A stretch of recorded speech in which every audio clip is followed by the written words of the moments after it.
आज का हमारा टॉपिक है एकोमोडेशन इन बेल्जियम। देखिए पिछले वाले क्लास में हमने पढ़ा श्रीलंका के बारे में, है ना, जिसका नाम था, टॉपिक का क्या नाम था, मेजोरिटेरिज्म इन श्रीलंका। उसके बारे में हमने पढ़ा और उसके बारे में जब हम लोगों ने पढ़ा तो ये जाना कि श्रीलंका में जो डाइवर्सिटी था उसको पूरी तरीके से नज़र में नहीं रखा गया, जिस वजह से ये हुआ कि वहाँ पे सिविल वॉर क्रिएट हो गया था तमिल और सिन्हाला वालों के बीच में, है ना। तो ये हमने पढ़ा श्रीलंका के केस में। लेकिन बेल्जियम में क्या बेल्जियम में पावर को शेयर किया गया? श्रीलंका में तो हमने देखा कि पावर को शेयर नहीं किया गया, है ना। तो क्या बेल्जियम में पावर को शेयर किया गया कि नहीं किया गया, ये हम लोग पढ़ेंगे इसी टॉपिक में, ठीक है। चलिए, तो इस टॉपिक को पढ़ने से पहले वो वाला टॉपिक याद कीजिए जिसमें कि हम लोगों ने पढ़ा था बेल्जियम में, है ना। बेल्जियम वाले केस में क्या पढ़ा था हमने कि बेल्जियम में भी हमारा जो है डच स्पीकिंग वाला क्या था, मेजॉरिटी में था, है ना, और फ्रेंच स्पीकिंग वाला माइनॉरिटी में था। तो अपने बेल्जियम पे यानी कि पूरे बेल्जियम पे दबदबा कौन बढ़ाना चाहता था? डच वाला, याद आ गया, है ना। चलिए, अब उसी को आप नज़र में रखिएगा, ध्यान में रखिएगा और वो इसी चीज़ को हम लोग यहाँ पे कनेक्ट करेंगे। शुरू करते हैं अब कि आखिर एकोमोडेशन इन बेल्जियम में क्या है। एकोमोडेशन का मतलब होता है साझेदारी, यानी कि कहीं ना कहीं हम लोग ये पढ़ेंगे कि बेल्जियम में जो है साझेदारी हो गया था, यानी कि आपस में सारे प्रकार के लोग जो है सहमत थे, है ना। चलिए इसी के बारे में पढ़ेंगे हम लोग। देखते हैं क्या लिखा हुआ है बेल्जियम वाले केस में। The Belgian leaders recognise the existence of regional differences and cultural diversities. देखिए बेल्जियम में और श्रीलंका में दोनों में अलग अलग प्रकार का डाइवर्सिटी था ना। तो श्रीलंका वाले लोगों ने वहाँ पे ऐसा माहौल बना दिया, सिन्हाला वालों ने खास करके, तो वहाँ पे सिविल वॉर बन गया, है ना। लेकिन बेल्जियम के लीडर ने ये समझा कि भाई हमारे कंट्री में एक छोटा सा कंट्री है बेल्जियम और इस कंट्री में डाइवर्सिटी है, तो उस डाइवर्सिटी के ऊपर उन लोगों ने काम किया। मतलब कि उनको ऐसा लगा कि भाई यहाँ पे हमारे बेल्जियम कंट्री में अलग अलग प्रकार के लोग रह रहे हैं, तो अलग अलग प्रकार के लोग हैं तो सबको इक्वल राइट मिलना चाहिए, है ना। यानी कि इसमें आप ये पढ़ने वाले हैं कि बेल्जियम में केस पूरी तरीके से बिल्कुल अपोजिट था। किसके अपोजिट? श्रीलंका वाले से। श्रीलंका वाले में आपने देखा कि पावर शेयर नहीं किया गया, लेकिन यहाँ पे पावर आपको शेयर करता हुआ नजर आएगा, ठीक है। चलिए, तो बेल्जियम के लीडर जितने भी हमारे थे, बड़े बड़े लीडर, उन लोगों ने ये देखा कि हमारे कंट्री में डाइवर्सिटी है, तो डाइवर्सिटी के ऊपर क्या करना चाहिए, काम करना चाहिए, यानी कि हर एक प्रकार के लोगों को इक्वल राइट मिलना चाहिए, अपॉर्चुनिटी मिलना चाहिए, ठीक है। उसके बाद between 1970 and 1993 they amended their constitution 4 times so as to work out an arrangement that would enable everyone to live together within the same country। सोचो, वहाँ के बड़े बड़े लीडर ने, बेल्जियम के बड़े बड़े लीडर ने ये सोचा कि जब हमारे यहाँ पे डाइवर्सिटी है, अलग अलग प्रकार के लोग हैं, अलग अलग प्रकार के लैंग्वेज बोलते हैं, तो क्यों ना यहाँ इसके लिए अलग अलग प्रावधान निकाला जाए।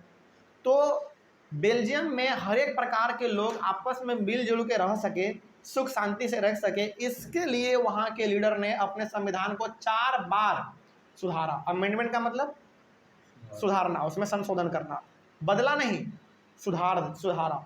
श्रीलंका में क्या था, पूरी तरीके से बदल ही दिया था, लेकिन यहाँ पे उसको बदला नहीं गया, यहाँ पे कॉन्स्टिट्यूशन को सुधारा गया, ठीक है, ताकि सारे लोग बेल्जियम में रहने वाले आपस में मिलजुल के रह सके। तो सोचो, और आप इस चीज़ को श्रीलंका वाले केस से कनेक्ट करते हुए भी चलिएगा कि दोनों में कितना ज़्यादा डिफरेंस है। वहाँ के लीडर ने पूरी तरीके से कॉन्स्टिट्यूशन को ही बदल दिया, लेकिन यहाँ पे बदला नहीं बल्कि उसमें सुधार किया गया, ठीक है। आगे तो 1970 और 1993 के बीच में 4 बार उन लोगों ने अपने संविधान को यहाँ पे उसमें सुधार किया, ताकि यहाँ के सारे लोग आपस में मिलजुल के रह सके, प्रेम से रह सके। उसके बाद अब क्या सुधार किया गया भाई, है ना, इसके बारे में भी हम लोग जानेंगे। तो here are some of the elements of the Belgian model, यानी कि उन लोगों ने अपने संविधान में क्या सुधार किया, अपने बेल्जियम में किस प्रकार से उन लोगों ने क्या सुधार किया ताकि वहाँ के लोगों के बीच में सिविल वॉर नहीं छिड़ा। जैसे श्रीलंका वाले में आपने क्या देखा कि सिविल वॉर छिड़ गया था, है ना, लेकिन बेल्जियम में जरा सा भी नोक झोंक देखने को नहीं मिला। क्यों नहीं मिला भाई? क्योंकि यहाँ के लीडर ने समझा, बातों को इन्होंने समझा कि हमारे यहाँ पे डाइवर्सिटी है, अलग अलग प्रकार के लोग रहते हैं, तो अलग अलग प्रकार का यहाँ पे क्या होना चाहिए, लोगों के लिए बेनिफिट भी होना चाहिए, है ना। तो वो ये यहाँ के लीडर ने इन सब चीज़ों को समझा और इसके ऊपर इन्होंने काम किया। तो किस किस प्रकार का इन लोगों ने बेल्जियम में काम किया गया ताकि लोग सुख शांति से रह सके, इसी के बारे में हम लोग पढ़ेंगे यहाँ पे। चलो, तो आपसे पूछा भी जाएगा कि बेल्जियम में किस प्रकार के मॉडल को अपनाया गया। तो ABCD करके हमने लिखा है यहाँ पे, उसको आपको ध्यान में रखना है। पहला क्या उन लोगों ने बदलाव किया? पहला उन्होंने ये बदलाव किया कि constitution said that the number of Dutch and French speaking ministers shall be equal in the central government. Thus, no single community can make decisions unilaterally। पहली बात उन्होंने संविधान में ये लिखा कि सेंट्रल गवर्नमेंट में, देखो हर एक कंट्री में ना, जो कि डेमोक्रेटिक कंट्री है, लगभग 2 लेवल तो है ही। जैसे हमारे इंडिया में देखा जाए तो 3 लेवल है गवर्नमेंट का, पहला सेंट्रल, उसके बाद स्टेट और उसके बाद लोकल गवर्नमेंट। लोकल गवर्नमेंट अधिकतर अलग अलग कंट्री में नहीं है। जैसे भारत में लोकल गवर्नमेंट है ना, अलग अलग कंट्री में केवल आपको 2 ही गवर्नमेंट देखने को मिलेगा, एक सेंट्रल और एक स्टेट गवर्नमेंट, ठीक है। तो यहाँ पे जो है बेल्जियम में ऐसा कहा गया कि सेंट्रल गवर्नमेंट जो होंगे उसमें, उस सेंट्रल गवर्नमेंट में मिनिस्टर्स का जो नंबर होगा डच और फ्रेंच दोनों का इक्वल रहेगा, ताकि कोई भी एक दूसरे पे ब्लेम ना लगा सके, झगड़ा ना कर सके, ठीक है। तो देखना यहाँ पे आपको ना खूबसूरती मिलने वाला है बेल्जियम के कॉन्स्टिट्यूशन का, कि उन लोगों ने किस प्रकार से काम किया अपने यहाँ पे पूरी तरीके से सुख शांति के माहौल को क्रिएट करने के लिए, है ना।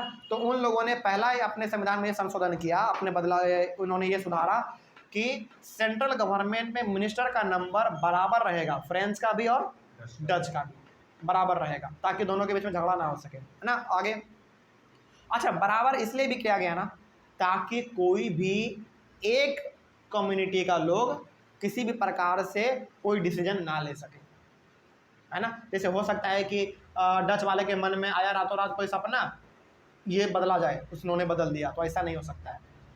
आपके मन में कोई भी ख्याल आ रहा है तो आपको अब क्या करना पड़ेगा, डच वाले और फ्रेंच वाले सभी लोगों से सहमति लेना पड़ेगा, तभी जाकर आप कोई डिसीजन ले सकते हैं। तो वही यहाँ पे लिखा हुआ था कि thus no single community can make decision unilaterally. Unilaterally का मतलब अकेला, अकेला कोई भी कम्युनिटी डिसीजन नहीं ले सकता है। यदि आपको लेना है तो दोनों कम्युनिटी का सहमति यहाँ पे आपको चाहिए ही चाहिए। ये पहला सुधार किया गया। आगे, many powers of the central government have been given to state government.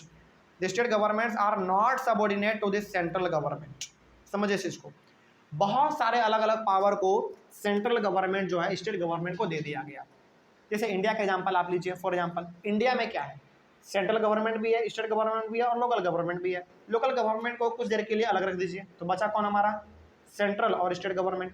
तो हमारे इंडिया में क्या है, हमारे इंडिया में ये है कि सेंट्रल गवर्नमेंट जो भी डिसीजन लेगा उस डिसीजन में स्टेट गवर्नमेंट टांग नहीं अड़ा सकता है, और जो डिसीजन स्टेट गवर्नमेंट लेगा उस डिसीजन में सेंट्रल गवर्नमेंट टांग नहीं अड़ा सकता है। इसका मतलब क्या हुआ, इसका मतलब ये हो गया कि दोनों के पावर को डिस्ट्रीब्यूट कर दिया गया है, दोनों का पावर अलग कर दिया गया है कि आपका पावर ये है, आपका पावर ये है, दोनों एक दूसरे के बीच में दखल अंदाजी नहीं कर सकता है।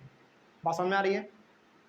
तो ये होता है सेंट्रल गवर्नमेंट के पावर को डिस्ट्रीब्यूट कर देना स्टेट गवर्नमेंट को। तो यही चीज़ हमारा यहाँ पे बेल्जियम में भी करा गया कि सेंट्रल गवर्नमेंट के पावर को स्टेट गवर्नमेंट के साथ डिस्ट्रीब्यूट कर दिया गया, बांट दिया गया, और कहा दिया गया कि भाई देखो स्टेट गवर्नमेंट वाले तुम्हारे पास ये पावर है, तुम अपना जो करना है इसके अंदर में रखे करो, और ये स्टेट गवर्नमेंट का पावर है, ये इसको जो अपना करना होगा ये अपना करेगा, है ना। यानी कि दोनों के पावर को पूरी तरीके से डिस्ट्रीब्यूट कर दिया गया, ठीक है। उसके बाद the state government are not subordinate to the central government. वही बात है कि स्टेट गवर्नमेंट जो जवाब डिसीजन लेगा वो सेंट्रल गवर्नमेंट उसमें कोई भी टांग नहीं अड़ा सकता है, या फिर जो सेंट्रल गवर्नमेंट डिसीजन लेगा उसमें स्टेट गवर्नमेंट टांग नहीं अड़ा सकता है। एग्जाम्पल के तौर पे हमारे इंडिया का खुद लीजिए, जैसे इंडिया का एक स्टेट, जैसे हमारा स्टेट है बिहार, बिहार में शराब अभी बंद है।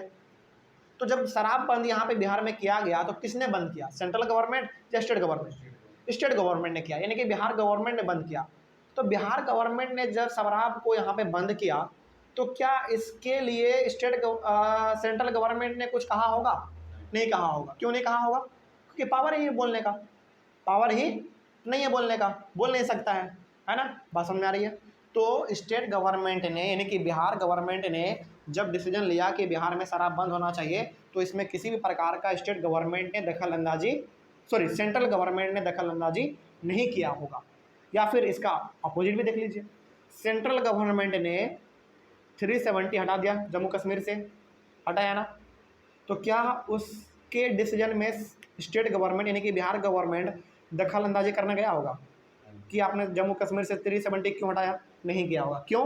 क्योंकि दोनों का पावर अलग अलग है ना। यही होता है सेंट्रल के पावर को स्टेट गवर्नमेंट को डिस्ट्रीब्यूट कर देना, है ना। यानी कि सेंट्रल का पावर अलग होगा और स्टेट गवर्नमेंट का पावर अलग होगा। ये चीज़ वहाँ पे किया गया, जो कि बहुत अच्छा चीज़ था, है ना। आगे बढ़ते हैं फिर।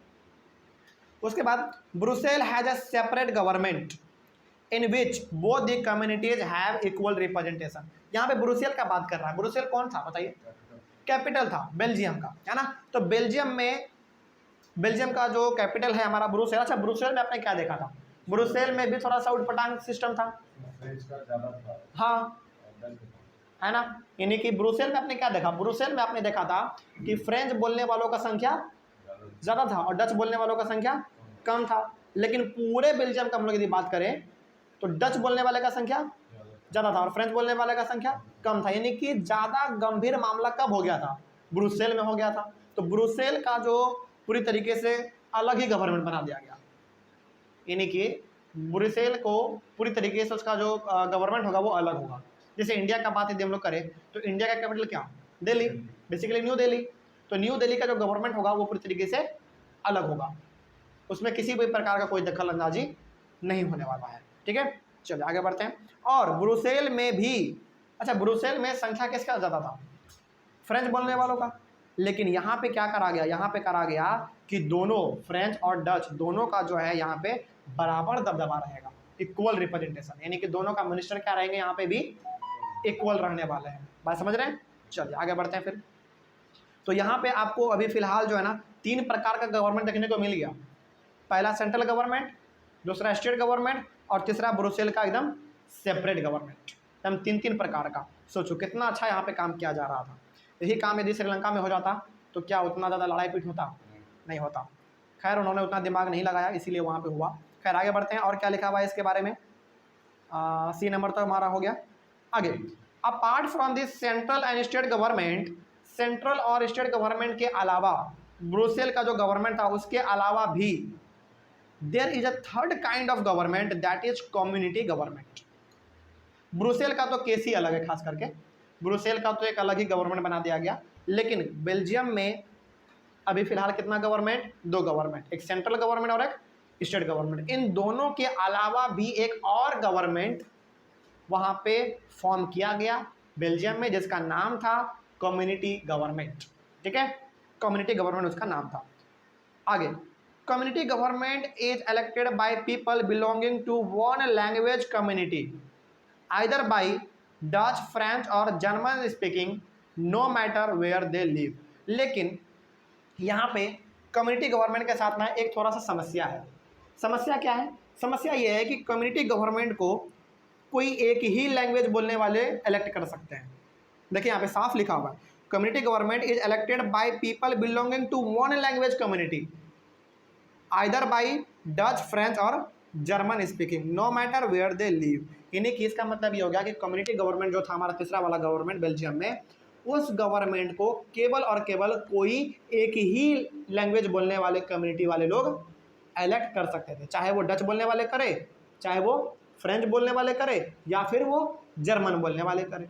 लेकिन इससे कोई फर्क नहीं पड़ता है कि वो बेल्जियम में कहाँ पर रहता है, रहते वो कहीं पर हो, लेकिन कोई एक ही लैंग्वेज बोलने वाला कम्युनिटी वाले लोग उसको इलेक्ट करेंगे, ठीक है। ये थोड़ा सा ना बेल्जियम में उस समय पे ठीक लगा होगा, लेकिन आज के कॉन्टेक्स्ट में यदि देखा जाए तो थोड़ा सा ये गड़बड़ लग रहा है ना। हम लोगों के हिसाब से, इंडिया के नज़रिए से यदि देखा जाए तो थोड़ा सा गड़बड़ लग रहा है। उनको ये रखना चाहिए था कि कम्युनिटी गवर्नमेंट है, जिसको जो वोट करना है अपना वोट करो, अपने लीडर को चुनो, है ना, ऐसा रखना चाहिए था। खैर वहाँ पर उनका अलग अपना केस रहा होगा। तो याद रखिएगा कि कम्युनिटी गवर्नमेंट जो था हमारा तीसरा गवर्नमेंट था बेल्जियम में, और उसको जो है कोई एक ही लैंग्वेज बोलने वाले कम्युनिटी के लोग इलेक्ट कर सकते थे, ठीक है। चाहे वो डच वाले करे, फ्रेंच वाले करे या फिर जर्मन वाले करे, ठीक है। उसके बाद हाँ ये हो गया। उसके बाद community government has the power regarding cultural, educational and language related issue. Community government है तो इसका भी तो कुछ काम होगा, है ना। जैसे सेंट्रल गवर्नमेंट है वो डिसीजन जो लेगा पूरे कंट्री पे लागू होगा, स्टेट गवर्नमेंट है वो जो डिसीजन लेगा स्टेट पे लागू होगा। लेकिन कम्युनिटी गवर्नमेंट है तो कम्युनिटी गवर्नमेंट का भी तो कुछ रोल है, उसका भी तो कुछ फंक्शन है। तो कम्युनिटी गवर्नमेंट को ये पावर दिया गया कि भाई देखो बेल्जियम में जो भी मामला कल्चर से रिलेटेड आएगा, एजुकेशन से रिलेटेड आएगा और लैंग्वेज से रिलेटेड आएगा, इन सारे समस्याओं को तुम हैंडल करोगे। समझ रहे बात को। कल्चर का मतलब ये हो गया कि लोग अपना फेस्टिवल कैसे मना रहा है, फेस्टिवल मनाने में कोई दंगा फसाद तो नहीं हो गया, लोग ड्रेस पहनने पे कोई उंगली तो नहीं उठा रहा है ना। यानी कि कल्चर बेसिकली उनका जो तौर तरीका है रहने का, उससे रिलेटेड यदि कोई समस्या आएगा तो कम्युनिटी गवर्नमेंट वाले तुम देखोगे। एजुकेशन से रिलेटेड कोई समस्या आएगा वो भी तुम देखोगे, और लैंग्वेज से रिलेटेड भी कोई समस्या आया तो वो भी तुम ही देखोगे। ये पावर दिया गया किसको? कम्युनिटी गवर्नमेंट को दिया गया। तो कहीं ना कहीं हम लोग यहाँ पे कह सकते हैं कि बेल्जियम में बहुत ही बेहतरीन तरीके से पावर को डिस्ट्रीब्यूट अलग अलग गवर्नमेंट में किया जा रहा था, है ना। यानी कि यहाँ का अरेंजमेंट बहुत ही अच्छा था, ठीक है। और यहाँ पे बेल्जियम का अरेंजमेंट इतना अच्छा था, यहाँ पे इतना अच्छा मॉडल बनाया गया लोगों को सुख शांति से रहने के लिए। इसका रिजल्ट क्या निकला? इसका रिजल्ट देखिए लास्ट पॉइंट में लिखा हुआ है कि when many countries of Europe came together to form the European Union, Brussels was chosen as its headquarter। Belgium इतना अच्छी तरीके से सिस्टम को स्टैब्लिश किया कि उसके कैपिटल को ब्रुसेल को ही क्या चुन लिया गया? हेडक्वार्टर चुन लिया गया। किसका हेडक्वार्टर? यूरोपियन यूनियन का। अब यूरोपियन यूनियन क्या है? देखो, यूरोपियन यूनियन का बेसिकली मतलब ये हो गया कि यूरोप हमारा बहुत बड़ा कंटिनेंट है ना, और यूरोप में अलग अलग हमारा कंट्री भी है। अलग अलग कंट्री के जब लीडर आपस में एक जगह बैठते हैं, किसी खास मुद्दे पे डिबेट करते हैं, बहस करते हैं, वो लोग कोई बड़ा डिसीजन लेते हैं, वो उसी को हम लोग कहते हैं यूनियन। यूनियन का बेसिकली मतलब होता है संगठन, संघ, है ना। तो जब अलग अलग कंट्री के बड़े बड़े लीडर आपस में बैठते हैं, कोई एक बड़े से इशू पे डिसीजन लेते हैं, है ना, तो बैठने के लिए भाई कोई तो जगह चाहिए ना। तो वो जगह उन लोगों ने कहाँ पे चुना? ब्रुसेल को चुना। उनको लगा कि भाई ब्रुसेल में सिस्टम जो है ना बड़ा मस्त है, तो वहाँ पे हेडक्वार्टर बनाओ अपना। जो डिसीजन लिया जाएगा पूरे यूरोप के लिए, अलग अलग कंट्री, यूरोप के अलग अलग कंट्री के लिए, उसको डिसीजन हम लोग ब्रुसेल में ही बैठ के लेंगे, ठीक है। तो ब्रुसेल बहुत ही अच्छा तरीके से काम कर रहा था, इसीलिए यूरोपियन यूनियन के लिए उसको हेडक्वार्टर चुन लिया गया, और वहीं पे बैठ के यूरोप के अलग अलग बड़े बड़े लीडर बड़े बड़े डिसीजन लेने लगे अपना, है ना। तो ये चीज़ हो रहा था हमारा बेल्जियम में, ठीक है। चलिए, तो यहाँ पे आपने बेल्जियम का क्या रोल मॉडल था ये भी आपने जान लिया, है ना। तो क्या अब यहाँ पे पूरी तरीके से श्रीलंका वाला और बेल्जियम वाला, क्या दोनों के बीच में आप डिफ्रेंशिएट कर सकते हैं? बिल्कुल कर सकते हैं, क्योंकि श्रीलंका वाले में आपने देखा कि वहाँ पे बहुत ज़्यादा लड़ाई झगड़ा हुआ, सिविल वॉर हुआ, वहाँ पे पावर को डिस्ट्रीब्यूट नहीं किया गया श्रीलंका में। लेकिन बेल्जियम में आपने बहुत ही अच्छे तरीके से ये देखा कि यहाँ पे पावर को हर तरीके से डिस्ट्रीब्यूट किया गया, है ना। चलिए, तो डिस्ट्रीब्यूट किया गया तो यहाँ पे दंगा फसाद भी नहीं हुआ, है ना। तो ये था हमारा बेल्जियम और श्रीलंका दोनों का केस, ठीक है। चलिए, आई होप आपको समझ में आ गया होगा। अगले वाले क्लास में हम लोग पढ़ेंगे why power sharing is desirable, ठीक है। ये हमारा टॉपिक है, इसको हम लोग अपने अगले वाले क्लास में डिस्कस करेंगे। तब तक के लिए थैंक यू। ऑनलाइन वाले बच्चे कहीं पर डाउट रहा होगा तो आप एक बार कमेंट कर लीजिएगा, ठीक है। मिलते हैं अगले वाले क्लास में। Thank you very much and have a nice day.